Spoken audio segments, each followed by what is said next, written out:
Hello everyone and welcome to my first reading wrap-up for 2020. I'm doing them a bit differently this year. I won't be doing an end of the month wrap-up with stats and everything. It just took too long and the end of last year I just didn't do them. So I'm hoping that doing a wrap-up of what I've read every couple weeks minus the stats will get me to posting more videos. So I've read books 3, 4, and 3.5 in the Lady Trent series by Marie Brennan, and I've given them all 4 stars. I'm really enjoying this series. It's a lot of fun. I do think that the world building is really impressive, but it gets a little bit tedious when the main character narrates the political plot lines or the historical aspects of it. However, what it lacks in that kind of energy politically, it makes up for by far in the characters and how they interact with each other. I adore Isabella and Tom's friendship and working relationship, especially at the beginning of book 4 in the Labyrinth of Drakes.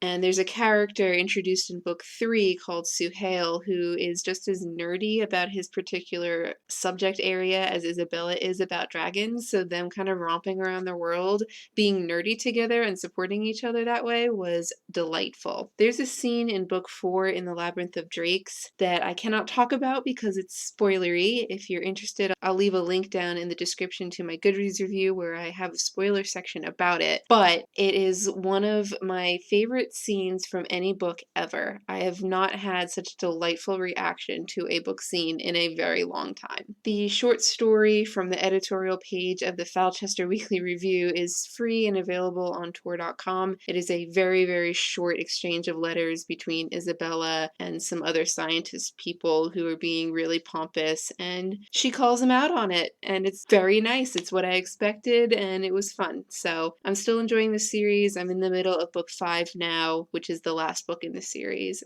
And then the interior design related books have been over a wide range of ratings for me. Color palettes I gave 1.5 stars because it's limited to only 30 or so colors that it basically just mixes and matches throughout the book, and after only a couple pages, because there's so few colors being used, it gets very repetitive. The book also didn't really have much to say. There wasn't anything interesting or practical about it. It basically said throughout the book that painting wall trim the same color throughout the house unifies the rooms, and yellow is a brightening color. That's all I got out of it. Those lines are repeated ad nauseum throughout the book, so I gave it 1.5 stars. I was really hopeful for Bibliostyle. It's a brand new book that's subtitled How We Live at Home with Books. But I was disappointed because it's not about how we normal people live at home with books. It's about how a bunch of very wealthy hoarders exist among books. The book itself is organized very well. Every few pages or so highlight a particular household and their books, and every couple of interviews there will be a very short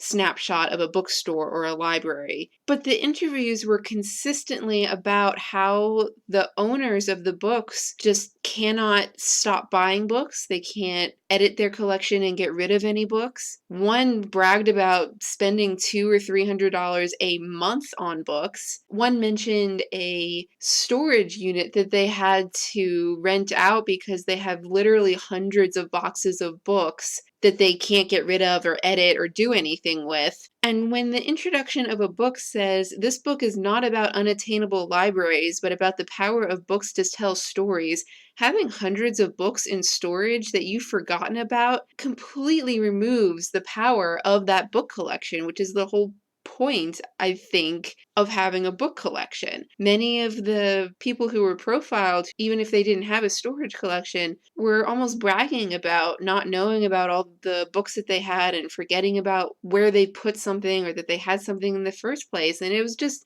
reading very wrong to me until the point that I got to an interview that began, I don't want to sound pretentious, but I don't understand people who don't have books. And then on the very next page, admitted to buying several books solely because the spine color fit the aesthetic of their home. I couldn't do it anymore.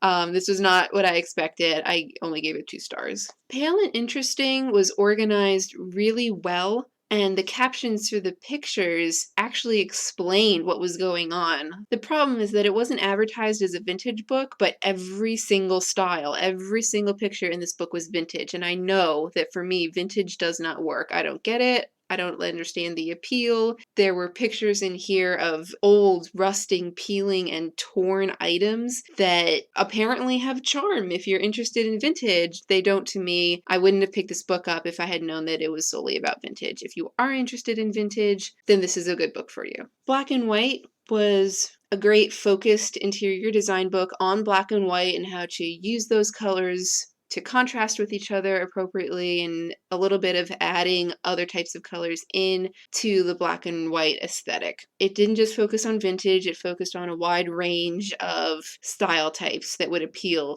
to any type of reader. And it had a lot of practical advice on material types, cleaning tips, that sort of thing throughout. I gave it 4 stars. And the last book that I've read over the last couple weeks, it was Colorscapes, which I gave 4.5 stars. There were a lot of practical ideas in here, even though I personally wouldn't be likely to use any of the color combinations in here. They're just too bright for me.